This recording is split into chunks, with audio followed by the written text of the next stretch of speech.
Originality ଖୋଜିଲେଣି, ଆମ କଥା ଖୋଜିଲେଣି, ନିଜର କଥାକୁ ଚାହୁଁଛନ୍ତି। ତେଣୁ ବିଶ୍ୱାସ ରଖି ଯେ ଏ ସିନେମାଟି ମଧ୍ୟ ଆପଣଙ୍କୁ ଭଲ ଲାଗିବ ଏବଂ ଆମ ପାଖରେ ଆଦୃତ ହେବ। ହଁ, ସେ ସମ୍ବଲପୁର ତଳ ଅଞ୍ଚଳର ଏରିଆକୁ ନେଇକି ଚାଲିଛି ଏବଂ ସତ କଥା ଉପରେ ଆଧାରିତ ହେଉଛି ଟିକେ ଟିକେ ସାମଞ୍ଜସ୍ୟ ରହିଛି ସଂସ୍କୃତିକୁ ବଞ୍ଚେଇ ରଖିବା ପାଇଁ, ମାଟିକୁ ବଞ୍ଚେଇ ରଖିବା ପାଇଁ ପ୍ରୟାସ ରିଲିଜ୍ ହେଉଛି। ମାଟିର କଥା ତେଣୁ ଆଶା ବିଶ୍ୱାସ ଆପଣମାନଙ୍କୁ ଭଲ ଲାଗିବ, କାରଣ ବର୍ତ୍ତମାନ ଆପଣମାନେ ଅରିଜିନାଲିଟି ଖୋଜିଲେଣି, ଆମ କଥା ଖୋଜିଲେଣି, ନିଜର କଥାକୁ ଚାହୁଁଛନ୍ତି। ତେଣୁ ବିଶ୍ୱାସ ରଖି ଯେ ଏ ସିନେମାଟି ମଧ୍ୟ ଆପଣଙ୍କୁ ଭଲ ଲାଗିବ ଏବଂ ଆମ ପାଖରେ ଆଦୃତ ହେବ।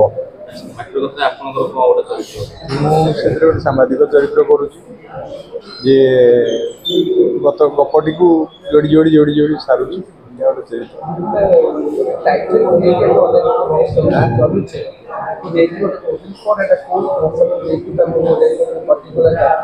ହଁ, ସେ ସମ୍ବଲପୁର ତଳ ଅଞ୍ଚଳର ଏରିଆକୁ ନେଇକି ଚାଲିଛି ଏବଂ ସତ କଥା ଉପରେ ଆଧାରିତ ହେଉଛି ଟିକେ ଟିକେ ସେ ଭାଷାଟା ରଖାଏ।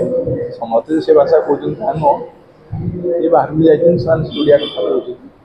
କିଛି ଘଟଣାକୁ ନେଇକି ସତ୍ୟ ଘଟଣା ଉପରେ ଆଧାରିତ କିଛି ଅଂଶରେ ଘଟଣା ସହିତ ସାମଞ୍ଜସ୍ୟ ରହିଛି। ସଂସ୍କୃତିକୁ ବଞ୍ଚେଇ ରଖିବା ପାଇଁ, ମାଟିକୁ ବଞ୍ଚେଇ ରଖିବା ପାଇଁ ପ୍ରୟାସ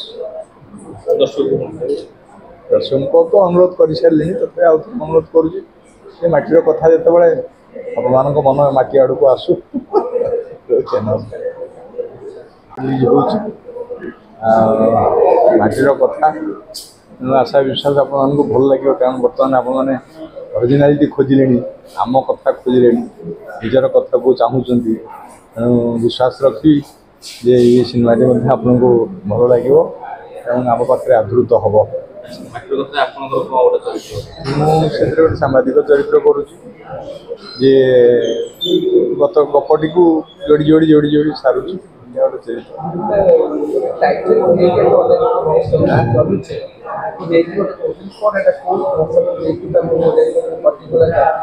ହଁ, ସେ ସମ୍ବଲପୁର ତଳ ଅଞ୍ଚଳର ଏରିଆକୁ ନେଇକି ଚାଲିଛି ଏବଂ ସତ କଥା ଉପରେ ଆଧାରିତ ହେଉଛି ଟିକେ ଟିକେ ସେ ଭାଷାଟା ରଖାଏ।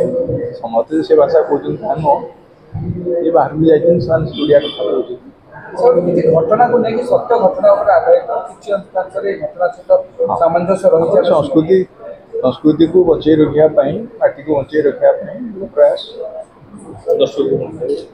ଦର୍ଶକଙ୍କୁ ତ ଅନୁରୋଧ କରିସାରିଲିଣି, ତଥାପି ଆଉ ଥରେ ଅନୁରୋଧ କରୁଛି ଯେ ମାଟିର କଥା ଯେତେବେଳେ ଆପଣମାନଙ୍କ ମନ ମାଟି ଆଡ଼କୁ ଆସୁ।